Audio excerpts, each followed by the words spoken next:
Hello and welcome. ਤੁਸੀਂ ਦੇਖ ਰਹੇ ਹੋ ਦ ਸਟੱਡੀ ਵੀਜ਼ਾ ਸ਼ੋ। ਮੈਂ ਹਾਂ ਤੁਹਾਡੇ ਨਾਲ ਸਿਮੀ ਤੇ ਅੱਜ ਮੇਰੇ ਨਾਲ ਨੇ ਲੈਂਡਮਾਰਕ ਇਮੀਗ੍ਰੇਸ਼ਨ ਤੋਂ ਇਮੀਗ੍ਰੇਸ਼ਨ ਐਕਸਪਰਟ ਜਸਪ੍ਰੀਤ ਭਾਟੀਆ ਜੀ, ਜੋ ਕਿ RCIC ਦੇ ਮੈਂਬਰਸ ਨੇ ਤੇ ਕੈਨੇਡਾ ਤੋਂ ਸਪੈਸ਼ਲ ਆਏ ਹੋਏ ਨੇ ਤੁਹਾਡੀ ਕੁਐਰੀਜ਼ ਦੇ ਆਨਸਰਸ ਕਰਨ ਵਾਸਤੇ। ਜਸਪ੍ਰੀਤ ਜੀ, ਸਭ ਤੋਂ ਪਹਿਲਾਂ ਤੁਹਾਡਾ ਬਹੁਤ-ਬਹੁਤ ਸਵਾਗਤ ਹੈ। Thank you. ਤੇ ਸਭ ਤੋਂ ਪਹਿਲਾਂ ਮੈਂ ਚਾਹਾਂਗੀ ਕਿ ਅਸੀਂ ਗੱਲ ਕਰ ਲਈਏ ਕੋਵਿਡ ਦੀ ਸਿਚੁਏਸ਼ਨ ਦੀ, ਕਿਉਂਕਿ ਇੰਡੀਆ 'ਚ ਜੋ ਕੋਵਿਡ ਦੀ ਸਿਚੁਏਸ਼ਨ ਹੈ ਉਹ ਤਾਂ ਸਾਨੂੰ ਸਾਰਿਆਂ ਨੂੰ ਪਤਾ ਹੈ। ਤੇ ਤੁਸੀਂ ਜਿਸ ਤਰ੍ਹਾਂ ਕੈਨੇਡਾ ਤੋਂ ਆਏ ਹੋ ਜਸਪ੍ਰੀਤ ਜੀ, ਸਾਨੂੰ ਇਹ ਦੱਸੋ ਕਿ ਕੈਨੇਡਾ 'ਚ ਕੋਵਿਡ ਦੀ ਕੀ ਸਿਚੁਏਸ਼ਨ ਹੈ, ਵੈਕਸੀਨੇਸ਼ਨ ਦੀ ਕੀ ਸਿਚੁਏਸ਼ਨ ਹੈ ਤੇ ਉਸ ਦਾ ਹੁਣ ਜਿਹੜੇ ਸਟੂਡੈਂਟਸ ਆਪਣੇ ਫਲਾਈ ਕਰਨ ਵਾਲੇ ਨੇ ਉਹਨਾਂ 'ਤੇ ਕੀ ਅਸਰ ਪੈਣ ਵਾਲਾ ਹੈ। बिल्कुल कोविड ਦੀ ਜਿਹੜੀ ਸੈਕੰਡ ਵੇਵ ਇੰਡੀਆ ਦੇ ਵਿੱਚ ਆਈ, ਥਰਡ ਵੇਵ ਕੈਨੇਡਾ ਦੇ ਵਿੱਚ ਆਈ, it has taken people by stride. It is not going in a very positive manner. ਆਪਾਂ ਸਡਨਲੀ ਦੇਖਿਆ ਕਿ ਫਲਾਈਟ ਦੀਆਂ ਸਸਪੈਂਸ਼ਨਸ ਹੋ ਗਈਆਂ, ਇੰਡੀਆ ਟੂ ਕੈਨੇਡਾ ਦੀਆਂ ਜਿਹੜੀਆਂ ਫਲਾਈਟਸ ਹੈਗੀਆਂ ਉਹ ਸਸਪੈਂਡ ਹੋ ਗਈਆਂ ਨੇ। ਰੈੱਡ ਲਿਸਟ ਦੇ ਵਿੱਚ ਇੰਡੀਆ ਆ ਚੁੱਕਿਆ ਹੈ ਐਜ਼ ਪਰ UK। ਫਲਾਈਟਸ ਆਪਣੀਆਂ ਸਸਪੈਂਡ ਇਸ ਟਾਈਮ ਤੇ ਕਰੰਟਲੀ ਹੈਗੀਆਂ ਨੇ May 22 ਤੱਕ, but there is no update till now with regards to ਕਿ ਫਲਾਈਟਸ ਕਦੋਂ ਖੁੱਲਣਗੀਆਂ। बट एयर कैनेडा ने ऐलान हुने कीता है दैट वो अपनी फ्लाइट सस्पेंड करने ने June 22 तक। It is not a federal government decision, मतलब ये कैनेडा की गवर्नमेंट ने डिसीजन नहीं लेता है।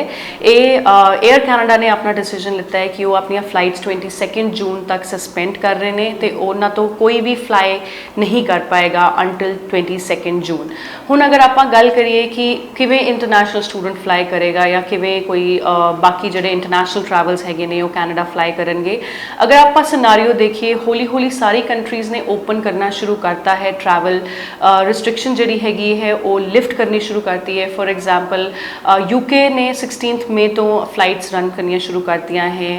इंडिया तो अगर आप ऑस्ट्रेलिया की गल करिए, ऑस्ट्रेलिया ने भी काफ़ी क्रिटिसिज्म फेस किया ट्रैवल रिस्ट्रिक्शनस के उत्ते इंडिया तो उन्होंने भी अपन फ्लाइट्स रिज्यूम कर दित्तियां ने May 15 तो।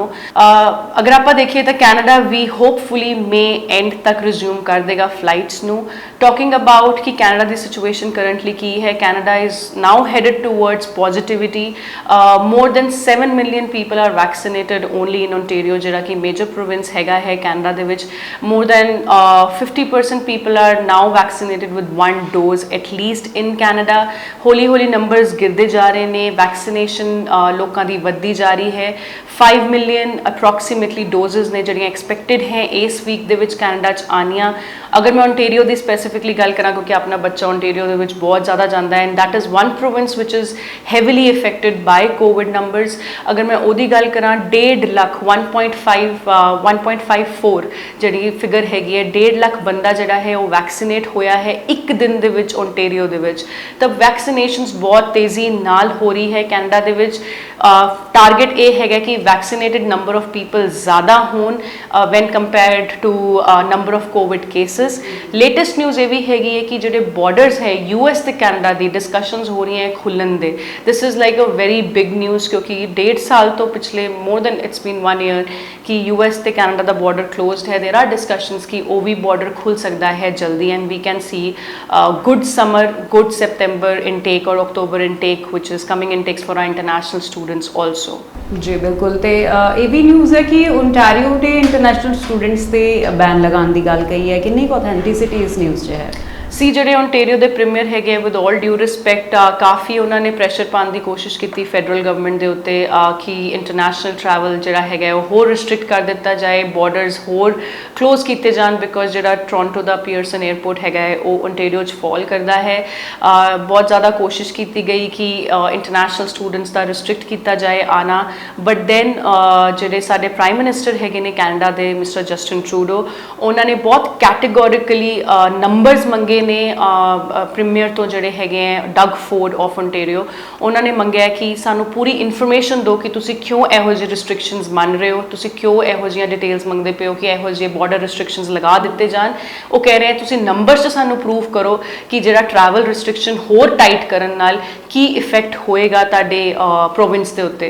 तो Justin Trudeau has actually if I से कंडेम्ड, इफ आई से क्रिटिसाइज्ड ओंटेरियो दे प्रीमियर दी इस ਇਸ ਰਿਕੁਐਸਟ ਨੂੰ, ਕਿਉਂਕਿ ਬਾਰ-ਬਾਰ ਇਹ ਰਿਕੁਐਸਟ ਕੀਤੀ ਜਾ ਰਹੀ ਸੀ ਓਨਟਾਰੀਓ ਦੇ ਪ੍ਰੀਮੀਅਰ ਤੋਂ, ਬਟ ਮਿਸਟਰ ਟਰੂਡੋ ਨੇ ਬੋਲਿਆ ਹੈ ਕਿ ਉਹ ਹੋਰ ਟਰੈਵਲ ਰਿਸਟ੍ਰਿਕਸ਼ਨਸ ਲਗਾਉਣ ਦੀ ਕੋਸ਼ਿਸ਼ ਨਹੀਂ ਕਰ ਰਹੇ। No border restrictions would be implemented further than this, because already ਬਹੁਤ ਟਰੈਵਲ ਰਿਸਟ੍ਰਿਕਸ਼ਨਸ ਹੈਗੀਆਂ ਹੈ ਬਾਰਡਰ ਤੇ। ਅਗਰ ਤੁਸੀਂ ਆਉਂਦੇ ਹੋ ਤੁਹਾਨੂੰ ਹੋਟਲ ਕੁਆਰੰਟੀਨ ਕਰਨਾ ਪਏਗਾ, ਤੁਹਾਨੂੰ 3 ਵਾਰੀ ਆਪਣੇ ਟੈਸਟ ਕਰਾਉਣੇ ਪੈਂਦੇ ਆ ਕੋਵਿਡ ਦੇ, ਫਿਰ ਤੁਸੀਂ 14 ਦਿਨ ਆਪਣੇ ਘਰ 'ਚ ਵੀ ਕੁਆਰੰਟੀਨ ਕਰੋਗੇ। So it's already a very lengthy process ਜਦੋਂ ਕੋਈ ਟਰੈਵਲਰ ਕੈਨੇਡਾ ਪਹੁੰਚੇਗਾ।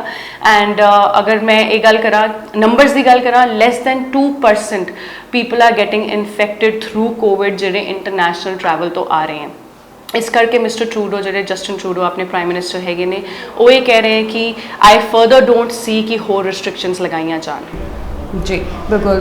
ਤੇ ਵੈਕਸੀਨੇਸ਼ਨ ਦੀ ਤੁਸੀਂ ਗੱਲ ਕੀਤੀ ਕਿ ਕਿਸ ਤਰ੍ਹਾਂ ਵੈਕਸੀਨੇਟ ਕੀਤਾ ਜਾ ਰਿਹਾ, ਔਰ ਬਹੁਤ ਹੀ ਪੋਜ਼ਿਟਿਵਿਟੀ ਵਾਲੀ ਗੱਲ ਹੈ ਕਿ ਜਿਹੜੇ ਪੀਐਮ ਨੇ ਉਹ ਖੁਦ ਕਹਿ ਰਹੇ ਨੇ ਕਿ ਬਹੁਤ ਜਲਦੀ ਇਹ ਟਰੈਵਲ ਰਿਸਟ੍ਰਿਕਸ਼ਨ ਹੈ ਜਿਹੜੀਆਂ ਉਹ ਹਟਾ ਦਿੱਤੀਆਂ ਜਾਣਗੀਆਂ। ਦੈਟ ਮੀਨਸ ਕਿ ਜਿਹੜੇ ਸਟੂਡੈਂਟਸ ਹੈ ਉਹ ਈਜ਼ੀਲੀ ਫਲਾਈ ਕਰ ਪਾਉਣਗੇ ਕੈਨੇਡਾ ਵਾਸਤੇ। ਔਰ ਪ੍ਰੈਜ਼ੈਂਟ ਸਿਚੁਏਸ਼ਨਸ ਨੂੰ ਦੇਖਦੇ ਹੋਏ ਮੈਂ ਇਹ ਜਾਣਨਾ ਚਾਹਾਂਗੀ ਕਿ ਕੈਨੇਡਾ 'ਚ ਆਪਣੇ ਜਿਹੜੇ ਸਟੂਡੈਂਟਸ ਹੁਣ ਜਾਣਗੇ ਉਹਨਾਂ ਦਾ ਫਿਊਚਰ ਕਿਹੋ ਜਿਹਾ ਹੋਏਗਾ। ਬਿਲਕੁਲ, ਅਗਰ ਆਪਾਂ ਦੇਖੀਏ ਜਿਹੜੇ ਸਾਡੇ ਪੀਐਮ ਹੈਗੇ ਕੈਨੇਡਾ ਦੇ, ਉਹ ਬਾਰ-ਬਾਰ ਸਾਨੂੰ ਇਹ ਕਹਿੰਦੇ ਕਿ ਅਗਰ ਆਪਾਂ ਇਸ ਟਾਈਮ ਤੇ ਵੈਕਸੀਨੇਸ਼ਨਸ ਲਗਵਾ ਲਾਂਗੇ, ਇਸ ਟਾਈਮ ਤੇ we will follow all the social distancing rules, ਆਪਣਾ we wear the mask and we are taking care of everything. ਅਗਰ ਕੋਵਿਡ ਦੇ ਨੰਬਰਸ ਗਿਰ ਜਾਣਗੇ and vaccinated people are going to be more than the Covid numbers, prime minister Trudeau ਨੇ ਇਹ ਕਿਹਾ ਹੈ ਕਿ we can expect a good summer. So he has also given a hint ਕਿ ਬਾਏ ਅਕਤੂਬਰ ਉਹ ਕਾਲਜਸ ਯੂਨੀਵਰਸਿਟੀਜ਼ ਖੋਲ੍ਹਣ ਦੀ approach ਲੈ ਸਕਦੇ ਨੇ ਅਗਰ ਵੈਕਸੀਨੇਸ਼ਨ ਨੰਬਰਸ ਆਪਣੇ ਐਕਸੀਡ ਕਰ ਜਾਣ, and we can see those changes coming in soon. ਜੀ ਬਿਲਕੁਲ। ਤੇ ਇਹ ਇੱਕ ਬਹੁਤ ਹੀ ਪੋਜ਼ਿਟਿਵ ਨਿਊਜ਼ ਹੈ ਆਪਣੇ ਸਟੂਡੈਂਟਸ ਵਾਸਤੇ। ਫਿਰ ਵੀ ਜੇ ਤੁਹਾਨੂੰ ਕੋਈ ਕੁਐਰੀ ਹੈ, ਨੰਬਰ ਤੁਹਾਡੇ ਟੀਵੀ ਸਕਰੀਨ ਤੇ ਦਿੱਤਾ ਗਿਆ, ਤੁਸੀਂ ਕਦੀ ਵੀ ਕਾਲ ਕਰ ਸਕਦੇ ਹੋ। ਲੈਂਡਮਾਰਕ ਇਮੀਗ੍ਰੇਸ਼ਨ ਦੇ ਐਕਸਪਰਟਸ ਹਮੇਸ਼ਾ ਤੁਹਾਡੀ ਕੁਐਰੀਜ਼ ਆਨਸਰ ਕਰਨ ਵਾਸਤੇ ਅਵੇਲੇਬਲ ਰਹਿੰਦੇ ਨੇ। ਜਸਪ੍ਰੀਤ ਜੀ, ਤੁਹਾਡਾ ਬਹੁਤ ਬਹੁਤ ਥੈਂਕਸ, ਤੁਸੀਂ ਇੰਨੀ ਇੰਪੋਰਟੈਂਟ ਇਨਫੋਰਮੇਸ਼ਨ ਸਾਡੇ ਸਟੂਡੈਂਟਸ ਨਾਲ ਸ਼ੇਅਰ ਕੀਤੀ। Thank you.